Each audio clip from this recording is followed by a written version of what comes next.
In the Augustan sources, particularly the poetry of Horace and Virgil, but also in the work of Velleius Paterculus, who was writing a little later, the Battle of Actium on the 2nd of September 31 BCE is given remarkable significance, presented as the ultimate superhero-style showdown between good, represented by Octavian, and evil, represented by Mark Antony and his Egyptian ally Cleopatra. It's tempting to see this as poetic exaggeration to flatter Octavian, later renamed Augustus, who claimed the victory. Even so, not quite a year after Actium, the ancient kingdom of Egypt became Rome's newest, richest province, and Antony and Cleopatra were both dead. Thus, it's important to think about how significantly their defeat at Actium contributed to their rapid downfall. The most dangerous problem Antony and Cleopatra faced as a consequence of Actium was the loss of the bulk of their army and navy. Although they themselves escaped from the Ambracian Gulf, where they had been barricaded by Agrippa's fleet with their war chest, they left almost all their ships behind, with no choice but to surrender to Octavian. As we've seen, all our source authors blame this on Cleopatra fleeing the battle and Antony abandoning his men to follow her. It's clear from the fact that the ships had sails aboard for an open sea voyage that the plan was always to break out of the Gulf and make for Egypt, but something must have gone wrong. Perhaps the signal to break off wasn't sent, or wasn't seen by most of Antony's fleet in the confusion of battle. Maybe they couldn't disengage from Octavian's horde of smaller battleships, which buzzed around Antony's larger ships like flies. Whatever happened, it's clear from Antony's behaviour immediately afterwards that things hadn't gone to plan. Plutarch describes how, as soon as Antony reached Cleopatra's ship, he went forward alone to the prow and sat down by himself in silence, holding his head in his hands. For 3 days he remained by himself at the prow, either because of anger with Cleopatra or because he was too ashamed to see her. Even if we doubt Plutarch's ability to read Antony's mind, Antony must have realised that his fleet hadn't followed him, which was a complete disaster. However, at this point, Antony clearly didn't think all was completely lost. He sent messages to his land army commander Canidius, instructing him to retreat into Asia. Unbeknownst to Antony, Canidius's men would desert to Octavian within days, leaving their commander to flee to Egypt to bring the bad news. So by the time Antony and Cleopatra returned to Egypt, they had lost around 20 legions and most of their navy, which meant that they would struggle to defend the kingdom against any invasion by Octavian. Following directly on from this, the second problem was that Antony and Cleopatra's remaining forces quickly lost faith in their cause and deserted to Octavian. The first to do so were 4 legions left in Libya, which Antony failed to rally to his cause. When Octavian finally launched his invasion of Egypt in the spring of 30 BCE, these legions played a crucial role in threatening Egypt from the west, while Octavian did so from the east. When Octavian entered Alexandria, Antony attempted a last-ditch assault by land and sea. The outcome of this, however, was even more humiliating than Actium. Plutarch describes how the soldiers on his ships, as they got near to the ships of Octavian, greeted his men with their oars. When they were greeted in turn, they changed sides. So all the ships now became one fleet, turned round and made for the city. At the same time as seeing this, Antony was deserted by his cavalry, which went over to the enemy. Then, with his infantry defeated, he retreated into the city, crying out that Cleopatra had betrayed him to men with whom he waged war for her sake. This was the beginning of the very end for Antony. After this, Cleopatra sent a message claiming she was dead, and Antony, eventually, died by his own hand. His only comfort, according to Plutarch, was that he died honourably, conquered by another Roman rather than a foreigner. It seems strange that the sources imply that Cleopatra was almost entirely reliant on Antony's Roman legions for the defence of Egypt. If we think back to the early years of her reign, Caesar was very effectively besieged in Alexandria by the Egyptian army under Ptolemy XIII's general Achillas, and struggled to survive until reinforcements arrived. However, the only reference in Plutarch to Egyptian armed forces, and it's not certain they were Egyptian even then, is when he mentions Cleopatra sending guards to protect the approaches to her kingdom as Octavian marched south in the summer of 30. Even then, they were no match for the invaders, who quickly captured Pelusium, the ancient gateway to Egypt. What had happened to that formidable Egyptian army over the last 17 years? The Roman and Greek sources, unfortunately, just aren't interested in Egyptian domestic affairs and don't give us a definite answer. Caesar had left troops in Alexandria under the command of the son of one of his freedmen, and from 40 BCE, Cleopatra had Antony as her political and military ally. What we have to assume is that Cleopatra had come to rely so heavily on Roman military support that she maintained no significant standing Egyptian army. even though she could certainly have afforded to do so. Or perhaps she assumed that her magnificent navy would be enough. With hindsight, this seems short-sighted. Surely, we might think, Cleopatra must have tried to raise Egyptian troops when she learned that Octavian was on his way. We have to remember that Antony's final defeat came when Octavian was already on the outskirts of the city, so she may just have left recruiting reinforcements too late.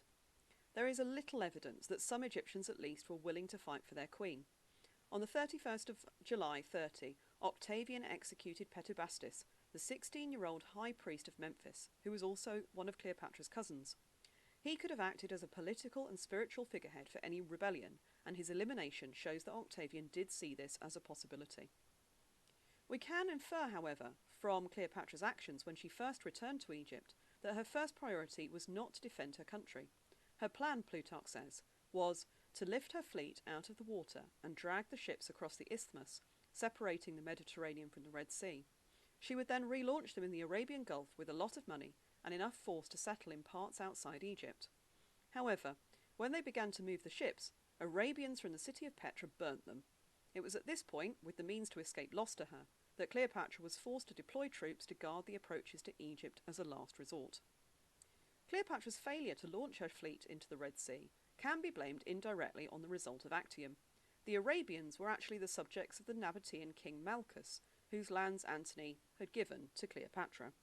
Without Antony's military protection, Cleopatra's enemies eagerly began taking revenge for her Roman allies' generosity. With no escape route, no effective army, and Antony now useless to her as a political ally, Cleopatra had no choice but to try to negotiate with Octavian, but with limited expectations. She understood from the beginning that she would not be able to remain as queen. She had already sent envoys to Octavian after Actium, asking that her children be allowed to rule Egypt in her place. These certainly didn't include Caesarion, who was sent south to the port of Berenike to sail for India, the escape plan on a smaller scale. Cleopatra had promoted her son's connection with Caesar his whole life, but this now put him in great danger from his cousin/adoptive brother, Octavian, who was Caesar's adopted son and heir. When Octavian eventually captured Caesarion, he had him executed immediately. Octavian agreed to consider Cleopatra's request at that point, though, provided that she either kill Antony himself or eject him from Egypt. Cleopatra didn't take up Octavian's offer, but that's not to say she didn't try to prove her usefulness to him in other ways. We saw previously that, when Antony launched his last attack against Octavian, the navy deserted. It has been suggested that these ships, which would have been under Cleopatra's direct command, may have been given orders to change sides by the Queen to encourage Octavian to agree to her requests. Later, with Antony dead, she might have expected Octavian to have had even more reason to be generous. However, when Cleopatra and Octavian finally met, it became clear that he had no intention of leaving Egypt an independent country. This ultimately was the cause of her downfall. Egypt was just too valuable a prize. After Antony's burial, Cleopatra became feverish, the result of the wounds she gave herself in her grief becoming infected. She also stopped eating. Octavian had heard about this and threatened to harm her 3 younger children if she continued, so she began eating again. A few days later, Octavian came to speak to her at last. This may have been the first time. We don't know whether they met when Cleopatra came to Rome before Caesar's assassination. According to Plutarch, he found her depressed, lying on a bed wearing a single tunic. As he entered, she leapt up and fell at his feet. Her hair and face looked terrible and wild. Her voice trembled, and her eyes were pale and sunken. There were plainly many marks from the blows on her breasts. Simply, her body seemed to be in no better state than her spirit. Even so, her charm and the attractiveness of her beauty were not completely gone. But despite her sad situation, they shone forth from within and were visible in the movement of her face. Octavian told her to lie down, and he sat beside her. She tried to excuse her actions, saying that she had acted out of necessity and fear of Antony. When Octavian answered every excuse she made, she quickly changed her approach and tried to gain his pity by prayers, as much as any woman would who was especially anxious to live. Finally, she gave him a written account which listed all her wealth. When Seleucus, one of her stewards, examined this list and pointed out that she was stealing and hiding some items, she jumped up, grabbed him by the hair and slapped him across the face. When Octavian, smiling, stopped her, she said, "Isn't it disgraceful, Octavian, that when you've thought to come to speak to me in my present state, My servants accuse me of keeping back a few small items. I did this not for myself, but so that I can offer some little gifts to Octavia and Livia. I hoped that through them I might make you kinder and more generous to me." Octavian was pleased by this, convinced now that she wanted to live. He told her, therefore, that she could arrange all this herself, and that he would treat her better than she might have hoped in other matters. He then left thinking he had deceived her, when in fact he was the only one who had been deceived. But Plutarch only means that Cleopatra fooled Octavian into thinking that she had no intention of killing herself. She was powerless to do anything else, and had clearly not been assured at all by anything he'd said during this conversation that her children would be allowed to rule Egypt as she'd asked. When she found out shortly afterwards that Octavian planned to leave Egypt within 3 days, along with her and her children, she begged to be allowed to visit Antony's tomb. After which, either in the palace or the tomb itself, she succeeded in committing suicide. In the tablet she left for Octavian, she only asked to be buried with Antony. She had avoided the personal humiliation of being made to walk in Octavian's triumph, but the fate of Egypt was now out of her hands. We might ask whether the fate of Egypt had ever been entirely within Cleopatra's control. She inherited a state already well within the Roman sphere of influence.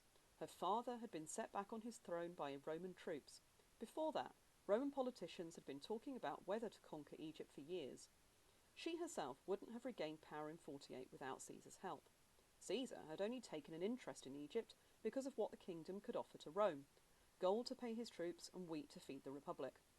Octavian was in the same position after Actium as Caesar had been after Pharsalus. He had thousands of legionaries who had surrendered to him to pay and to feed. There was no more effective way to do this than to conquer Egypt. Once again, by being defeated at Actium, Antony and Cleopatra had made the invasion of Egypt inevitable, an invasion, as we have seen, that they weren't in a position to do anything about. However, we should bear in mind that our sources don't give us a very detailed or complete picture of what Antony and Cleopatra were doing in these last months. Velleius Paterculus simply says, "Caesar pursued Cleopatra and Antony to Alexandria a year later and ended the civil wars. Antony was quick to kill himself." Plutarch shows Cleopatra consistently acting in a cowardly and self-interested way, which is entirely in keeping with his portrayal of her as an immoral and corrupt figure throughout his life of Antony. Although his description of her meeting with Octavian is more sympathetic towards her, it still shows her trying to manipulate a Roman leader using her charm and beauty. Even though this part of Cassius Dio's history isn't one of your set texts, it's worth saying that his account of their meeting is quite different, suggesting both authors were using artistic license and shouldn't be trusted. In conclusion, as far as we can tell from our problematic sources, Antony and Cleopatra's defeat at the Battle of Actium both directly and indirectly led to their deaths and the conquest of Egypt by Octavian.